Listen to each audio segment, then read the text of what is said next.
y desde los aspectos de la deuda que tiene el Estado y los empleadores con el Seguro Social. Es decir, es un problema estructural que tiene que irse arreglando desde los temas, primero de gobernanza, y el otro también la falta de pago que tiene el Estado con el IES. Esos son problemas que nos están acuciando en estos momentos. Y paralelamente a esto está el tema del desempleo, porque tenemos un alto índice de desempleo, es decir, que 3 de cada 10 trabajadores tienen empleo, y son estos 3 trabajadores los que aportan al Seguro Social. Y como se pretendía de parte del señor Peña elevar las jubilaciones a este 30% apenas de trabajadores, no resuelven el problema en futuro. Es decir, si no hay incremento, una oferta de empleo que genere empleos estables, que permitan de alguna manera sostener a las jubilaciones futuras y las jubilaciones presentes, entonces no va a haber un arreglo. Entonces las dos cosas van paralelas, tanto el tema del empleo como el tema de las jubilaciones, ¿no es cierto? Entonces, eso parece que los gobiernos de turno no lo ven desde ahí, y lo que pretenden, desde la óptica del señor Peña y del actual Consejo Directivo del IES, es elevar los años de jubilación e incluso sumarle a los décimos también. Hay esa pretensión de sumarle los décimos para que se incremente el aporte. Es decir, ¿sería la propuesta del señor Augusto de la Torre? Así es, porque esa es una propuesta que lo ha venido planteando el gobierno anterior en las recetas del Fondo Monetario Internacional, entonces, y no resuelve el problema estructural, es decir, no resuelve la deuda, no resuelve la corrupción, no resuelve el tema de la gobernanza del IES, es decir, que siguen ocupando, acuérdense que siguen ocupando al IES como caja chica de todos los gobiernos de turno. Entonces, no se resuelven este tipo de problemas y creen que con fórmulas, hablábamos anteriormente, fórmulas iguales, quieren seguir solucionando, y lo que van es empeorando el problema. A propósito de que cita al señor Peña, él había manifestado públicamente, anunciado que tiene un plan para incrementar las afiliaciones al Instituto Ecuatoriano de Seguridad Social. Pasa por afiliar a los jóvenes mayores de 18 años hasta los 25, me parece, de forma voluntaria. ¿Qué opina usted? Pero ya la afiliación voluntaria ya existe. O sea, yo no sé cuál es el invento que hace el señor Peña. O sea, la afiliación voluntaria existe. O sea, y para que un joven pueda tener esta afiliación tiene que estar trabajando. Y si no hay trabajo, o sea, no es posible que digan, bueno, la afiliación voluntaria, si hay desempleo. Solo para que pueda pagar lo que vale la jubilación, y que lo más atractivo es tener una jubilación en el futuro, porque para eso se aporta el Seguro Social, además de los beneficios, tener una jubilación tranquila con un fondo que le permita sostener su vejez. Pero a un joven no le va a atraer, vea, no está desempleado, aporte al Seguro Social. Pero entiendo que es un poco para liberar la carga que tiene en salud el Instituto Asegurador, porque nos tocaría a los padres subvencionar eso, entiendo. A eso me refiero, o sea, él dice un aporte para los jóvenes, pero ya existe ahorita, hasta los 18 años es obligación, digamos, de cubrir los costos de salud de los hijos mayores hasta edad de 18 años. Ahora, lo otro es que se siga cubriendo, pero vuelvo e insisto, no se resuelve el problema del IES porque se sigue cargando el peso a este 30% de personas que están trabajando. O sea, no se resuelve así. Nosotros habíamos hecho varias propuestas y decimos, ¿por qué no les generamos un atractivo, una venta atractiva a los profesionales que no están afiliados al Seguro Social?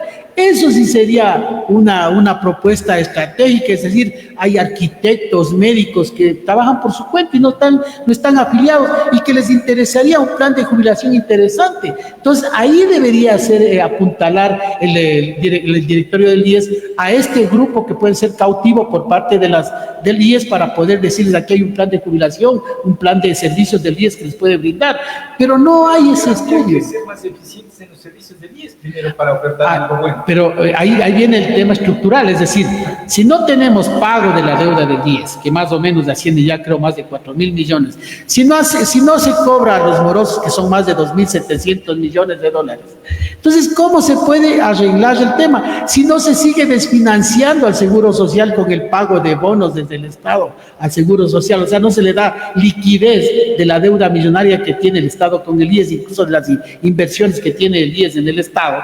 Entonces, si no se le paga el dinero en efectivo que necesita para sobrevivir, entonces es complicado. Entonces, ellos se van a lo más fácil, digamos, y que no arregle el problema. Arreglará el problema de aquí a que sea meses, pero no es que es el problema que se va a arreglar de manera definitiva.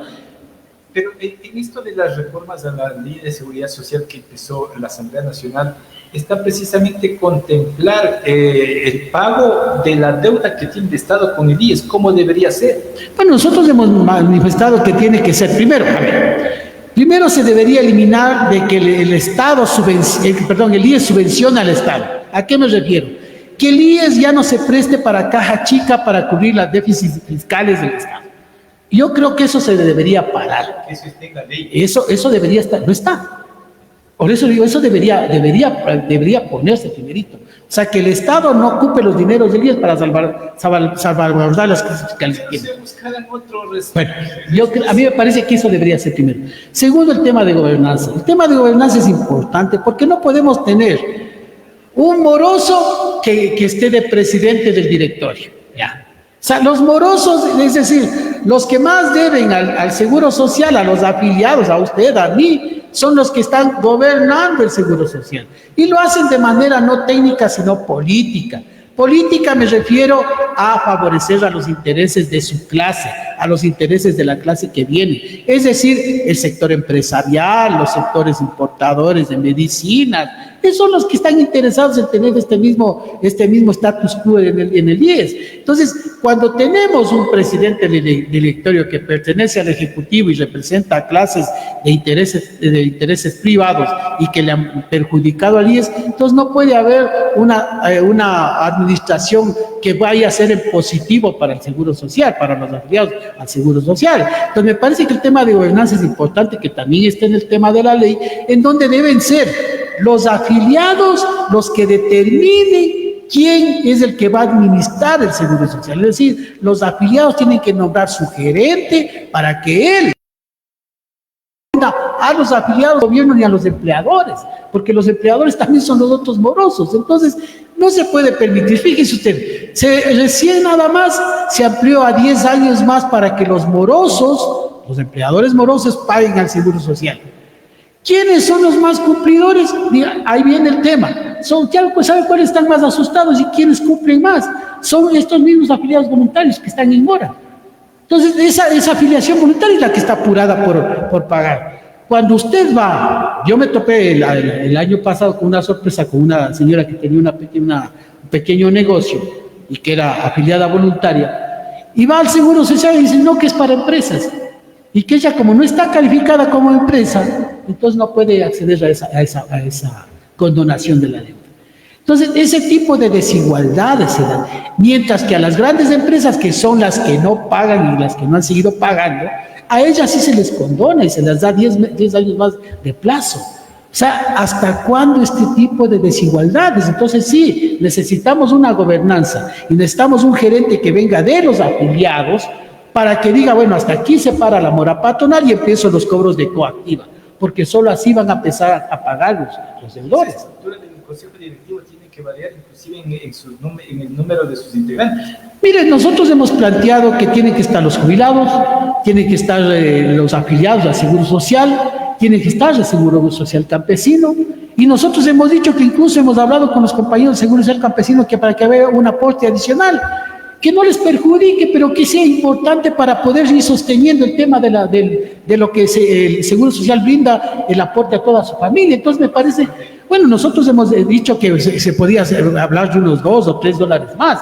pero eso se podría discutir en la medida que el impacto también a ellos les motive para tener un mejor servicio y le permita también al seguro no desfinanciarse. Entonces, me parece que sí hay cómo dialogar en este aspecto. Y por eso me parece la importancia de los tres sectores que estén. Que esté el Estado, que esté también como parte del Consejo, pero no que esté dirigiendo el Consejo Directivo. Una presidencia rotativa entre los afiliados, es decir, entre afiliados, jubilados y los seguros al campesino.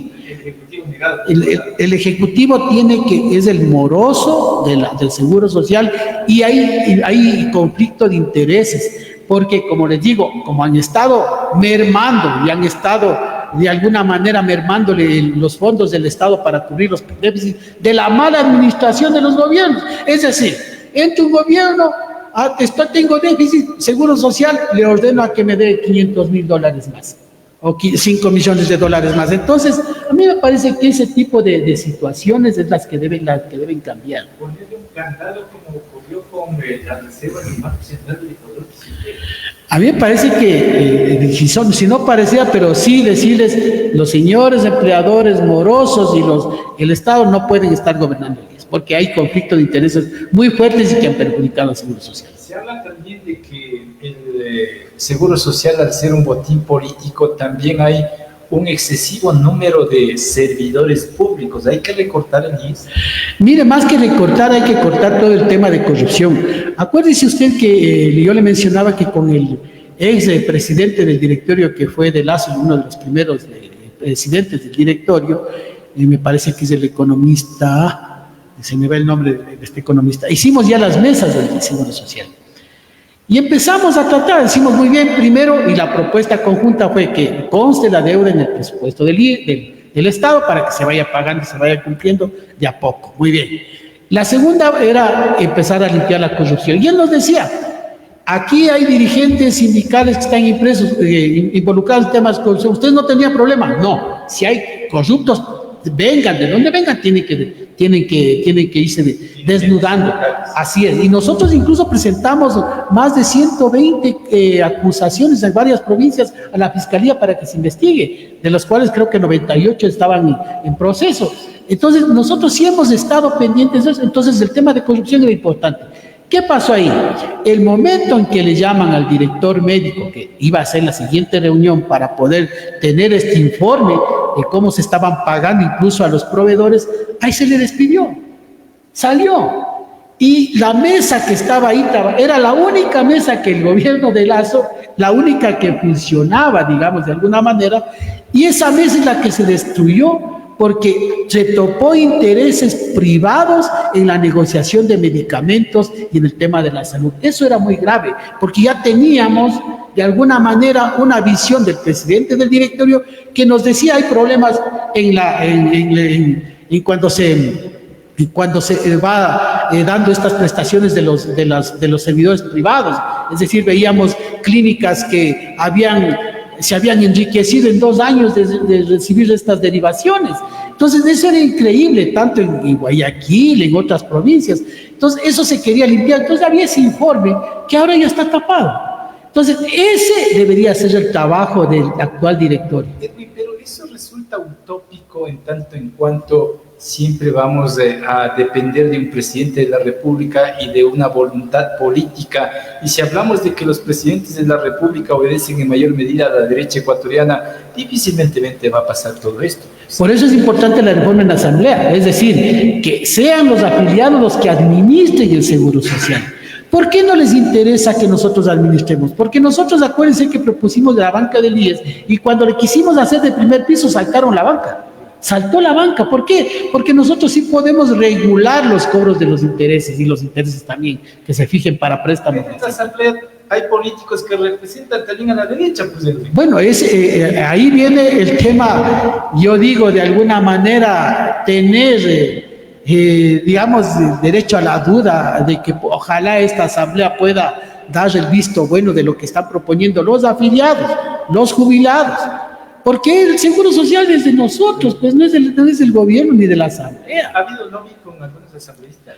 Bueno, nosotros hemos hablado con los compañeros de Pachacuti, hemos hablado con el único compañero que es de Unidad Popular ahí, con el compañero Arturo Yucha y Roxana Paracio, quienes están en este momento en la asamblea, veamos, digamos, qué resultados, pero esa es la lucha que tenemos que hacer. O sea, estamos en minoría, estamos queriendo hablar, y lamentablemente usted ve que las últimas leyes que se han aprobado en la asamblea ni siquiera nos han dado audiencia.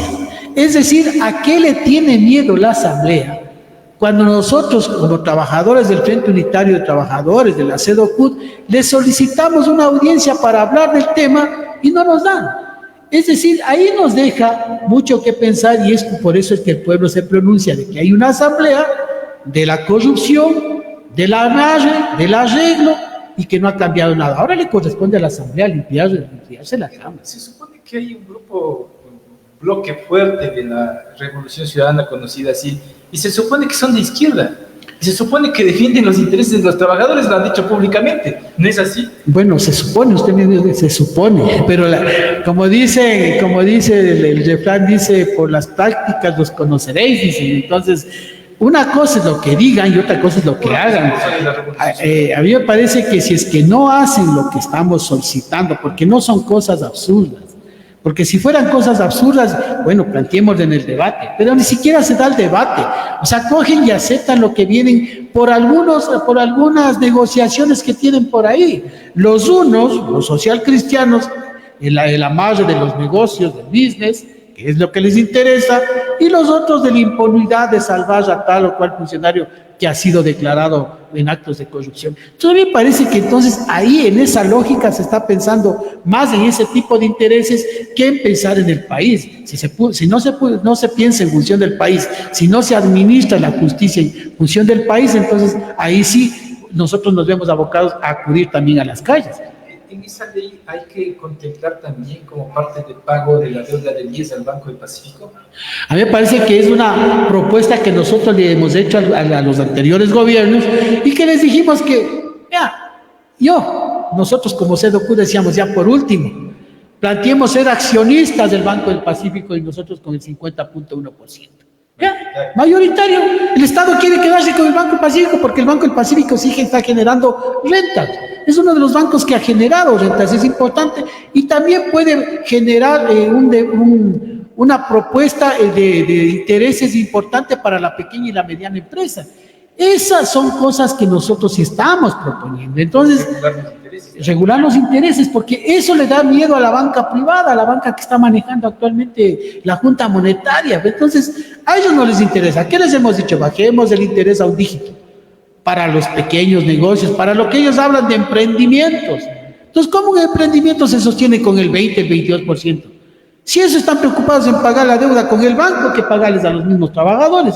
Esa es la realidad que tienen. Entonces, si es que nosotros tenemos una propuesta para poder tener el Banco del Pacífico y tener el Banco del BIES, que es un banco que puede generar más prestaciones para la pequeña y la mediana industria y los pequeños negocios, eso generaría un atractivo importante y que incluso arrancaría la propuesta de desarrollo económico para que las pequeños y medianas empresas puedan contratar trabajadores. Ahí está la solución.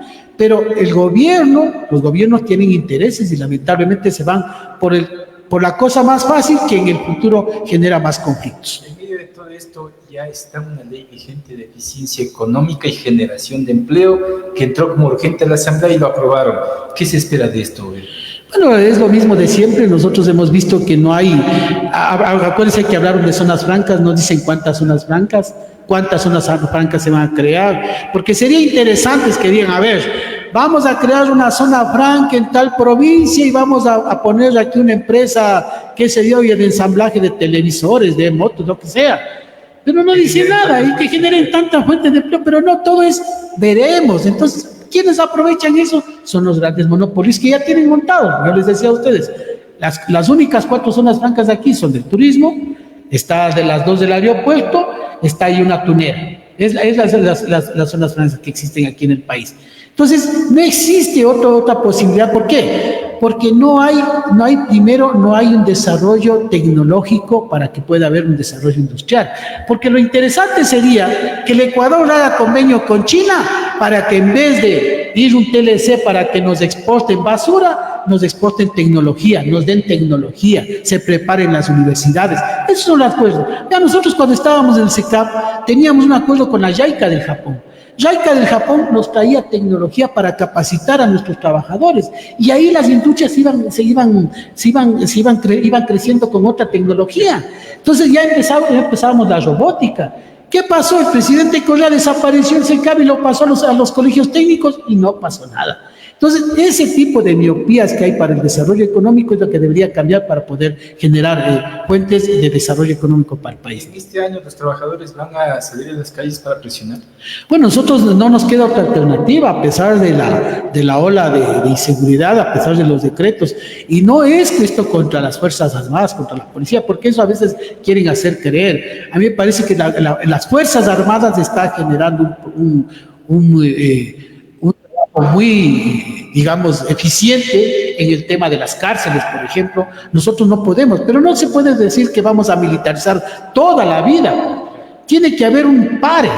Entonces, las Fuerzas Armadas están ahorita en el control de la seguridad, que me parece importante, pero lo otro también es las denuncias que tienen que salir a la luz de parte de la fiscal sobre los narcogenerales que están involucrados. Es decir, el Departamento de Estado de los Estados Unidos, que ya está ayudando y apoyado, muy bien, que diga a ver cuáles son los narcogenerales. Esos son los que comandan, porque desde arriba es de la logística. El otro tema es el tema del narcotráfico, del tema económico, del cómo se está manejando, del golpe que se tiene que dar a la economía del narcotráfico. Si no hay ese tipo de temas en el tema de la seguridad, lo único que hacemos es militarizar las calles, atacar a los delincuentes comunes, digamos, que están, a los muchachos que están ingiriendo droga y a los que están incitados para poder endolarles en las bandas delictivas. Entonces eso no acaba. El problema es social y un problema estructural que debe irse acabando. Perfecto, con eso me quedo. Estaremos conversando en otras oportunidades.